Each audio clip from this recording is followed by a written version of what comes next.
I picked the Cleveland Browns to win the football game, and I think you did too, right? You picked I too, mean, right? Best bet. When you watched that game yesterday, it was the defense. The defense was like physical and nasty and pushing Cleveland around. Browns botched one of these 4th and inches plays, fumbles the snap. They ran the ball surprisingly really well on Cleveland. I didn't expect that. And then when they knocked out DTR on the football game with a brutal hit by Barrett Browning, and the quarterback's just like, I'm just going to run around. Oh, do whatever I want. I'm just going to run around. Who cares? Yeah, here we go. And they get hit late. I'm going to kill myself. Buying more. Throws for the goal line. I'm going to kill myself, and it's your fault. Broncos country. Let's run. Broncos country.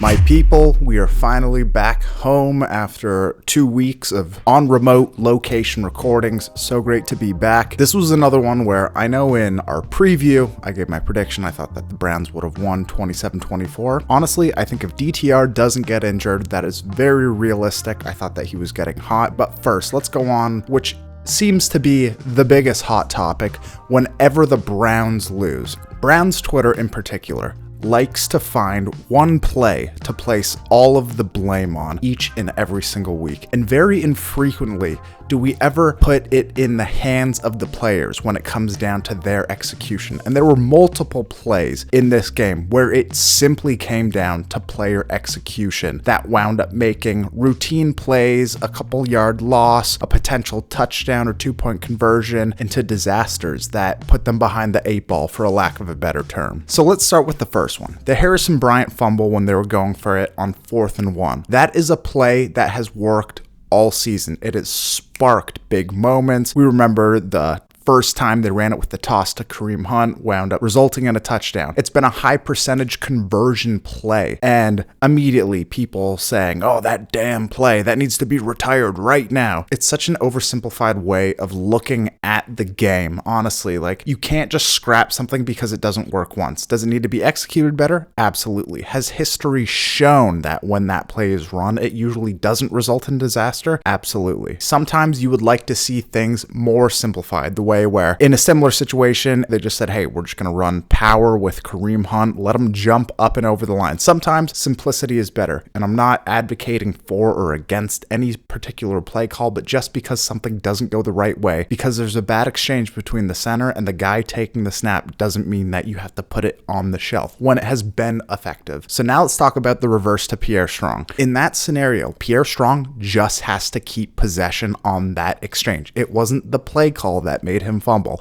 It was him taking his eyes off of the ball as it was flipped to him because he saw the D tackle. That's what it comes down to. It would have been 3rd and 11, 3rd and 12, even if it's 3rd and 15, you still have a fighting chance. Maybe it was a bad time to call that play. We could argue till we're blue in the face. However, it comes down to player execution. Then a lot of people are talking about the run versus the pass. Why didn't we run the ball more versus the worst run defense in the NFL? My people, we have to look at this with more context. Yes, Denver's run defense is very bad, but how skewed are those stats from the first 2 months of the season? That is influencing their ranking. How have they played over the past 3 weeks? They beat the Bills, they beat the Chiefs, and they beat the Vikings. We can't just say, oh, they were the worst defense in the league. They were the worst defense in the league. They have clearly improved since that point. Also, if we really want to just split hairs, they ran the ball and averaged 4.28 yards per carry. When they threw the ball, they averaged 4.5 yards per throw. The pass game was clearly opening up with DTR, and it took all of those early reps to get him comfortable because the defense, without Denzel Ward, was obviously going to be giving up points. So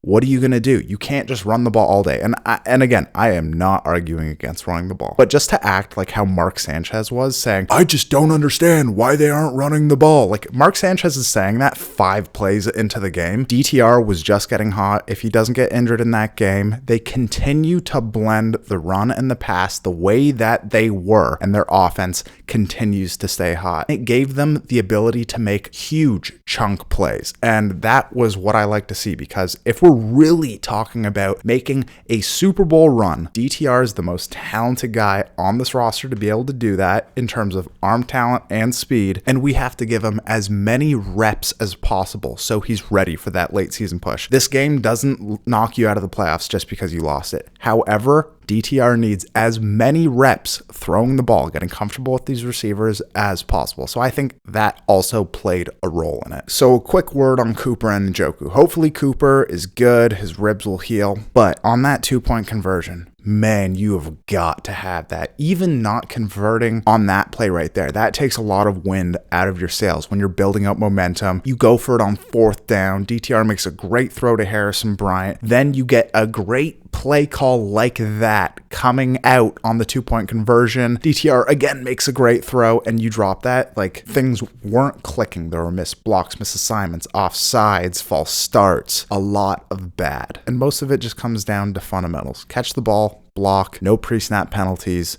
don't fumble. Then Njoku makes some great plays, helps move the chains, then drops some ones that would just absolutely continue carrying the momentum. Like that one crossing route where Mark Sanchez is saying, they're running these trick plays, throwing it with all of these bodies there, expecting a rookie quarterback to be amazing. It's like, dude, what are you talking about? DTR made a great throw on that play. And if Njoku catches it, he's clearing out on that crossing route and is going to have so much room to run. It's just insane. But they just have to be the answers. They have to be the safety net for this young quarterback, or Joe Flacco if Flacco winds up getting in. A major bright spot in this game, though, Cedric Tillman. Cedric Tillman needs 10 plus targets per game. What that guy can do with the ball in his hands for how big he is pretty wild. The way he uses his hands to catch the ball is just phenomenal. Like, he doesn't let it come into his body. He attacks the ball in the air. I think we have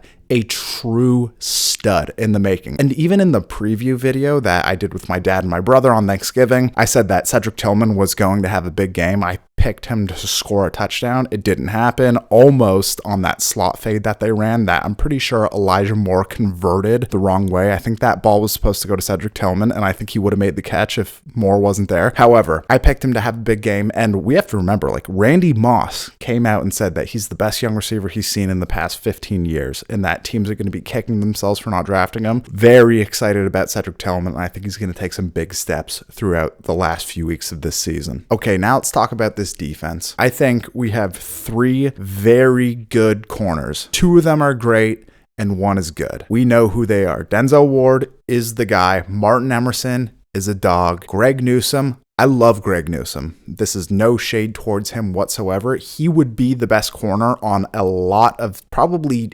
85% of teams in the NFL. However, he has really shined and excelled by being able to cover in the slot and take on a team's number 2 or 3 best option. He's someone that you are going to have to trade next season before his new deal comes up, because I think that Cam Mitchell is capable of stepping into the role that Newsome has done so well in performing in, but he was really exposed in that game. He's a smaller dude. He's not super aggressive in the run game. That's something that Denzel Ward, for being as small as he is amazing at. He's so aggressive playing those swing passes, those outside runs. Like, he throws his body into guys. But I just think Greg Newsome is not the guy. I think he will be gone before the trade deadline next season. Love him. I wish we could keep him, but it's just for what it's going to cost. I think that Cam Mitchell can do the same thing. We're still seeing issues stopping the run as well. It's been a problem all year. The pass defense has been really anchored by Denzel Ward, Martin Emerson,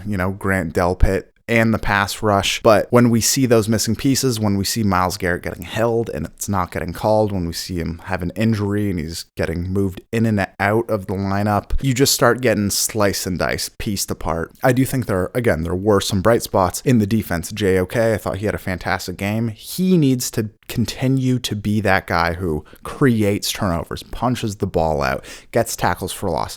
He's been absolutely fantastic. But essentially, Denver completely had the defense figured out the first 2 drives. They moved the ball effectively. The defense had chances to get stops. They didn't do it. Yes, there was a turnover here, a good play here and there, but in general, They were steamrolling us. Jim Schwartz clearly needs to retool things. We need to figure out how long Myles Garrett's going to be out. As of today, when I'm recording Tuesday morning, I haven't seen anything. I haven't been on Twitter. And on that note, there's been a lot of speculation. A lot of people are saying you got to start Joe Flacco. Here's my position on that. If DTR truly clears concussion protocol and he's not making a risk on the rest of his season and his career and his development, you have to start him. Joe Flacco will still be there. He'll keep learning the offense, and he'll have his chance if the time comes when DTR cannot be the guy or he gets hurt again. But I just think with a young quarterback, with the bravado and the confidence that DTR has, you don't pull him when he gets punched in the mouth. Like, that is like neutering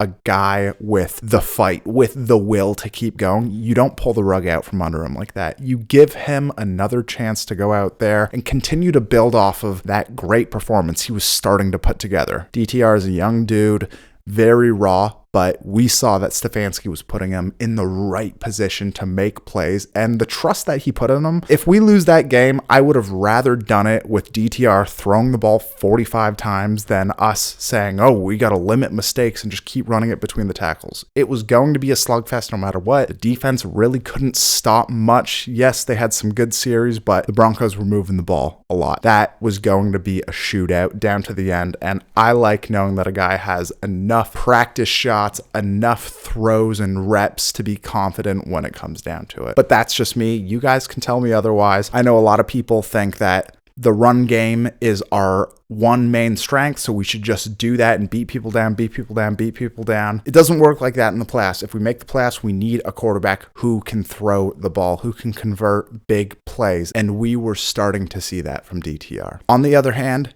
if DTR is injured, like I was saying, and obviously he is injured, but to the point where it will be detrimental if he tries to come back and play too fast, you roll with Flacco, you trust it. There are still 6 games left in this season and a potential playoff run. Let's see how things work out before we start calling for the lopping of heads. Let's stay optimistic, keep this fight going. If you guys want to continue supporting the channel, new merch is dropping. We got 2 new stickers coming out, and again, they will be a limited run, 100 of the first kind, 50 of the bumper stickers. So if you missed out on the last batch, there will be more. They are also different designs. So if you're looking for more Optimistic Cleveland Fan Club stickers, you can buy them. So as a way to kick things off, I have hidden one of the classic Optimistic Cleveland Fan Club stickers in Cleveland, somewhere in and around Cleveland that you can find. If you find it, follow me on Twitter, tag me in a video that you post, or DM me with proof that you have found it, and I will be sending you out 2 stickers on me. I'll handle all the shipping. You just got to let me know where you're from. So the first person who can find that, you let me know, and I will be playing video of me posting that so you have some hints that you can find there. As always, thank you so much for watching, and keep on the lookout. I'm thinking about putting out a podcast this week, a longer form, unedited, where I'll preview the Browns game and also talk about some general NFL things, because I want to get in on that as well. Maybe you watch these and you aren't a Browns fan. If not, and if you just want to hear me vamp, talk about some football, check that out. I will link that within this video, and it will go out. Again, we're just going to talk about some general NFL topics, so let me know if there's anything you'd like me to touch on, any teams, players, situations, but keep on the lookout for that, and thank you everyone for watching. We will see you in the next one.